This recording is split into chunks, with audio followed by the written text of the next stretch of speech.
एक छोटे से गांव में रामू नाम का एक गरीब किसान रहता था। उसका घर मिट्टी का था, छत टीन की और दीवारों पर दरारें साफ दिखाई देती थी। घर में उसकी पत्नी सीता और दो छोटे बच्चे थे, गोपाल और राधा। रामू के पास बस एक छोटा सा खेत था जो उसके पिता से उसे विरासत में मिला था। खेत भी ऐसा कि बारिश हो जाए तो ठीक, नहीं तो सूखा पड़ जाता। यही उसकी जिंदगी का सबसे बड़ा सहारा था। हर सुबह रामू सूरज निकलने से पहले उठ जाता था। हाथ में हल और बैलों को लेकर वह खेत की ओर निकल पड़ता।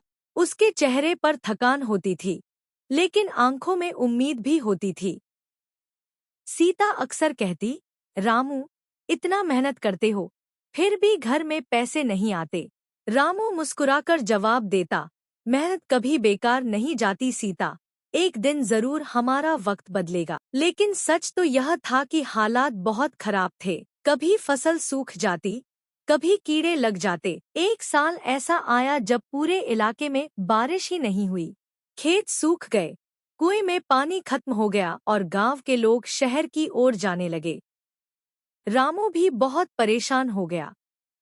उसके पास न खाने के लिए अनाज बचा था, न बच्चों की फीस भरने के पैसे। एक रात वह घर के बाहर बैठा आसमान की तरफ देख रहा था। उसकी आंखों में आंसू थे। भगवान, क्या मेरी मेहनत इतनी बेकार है?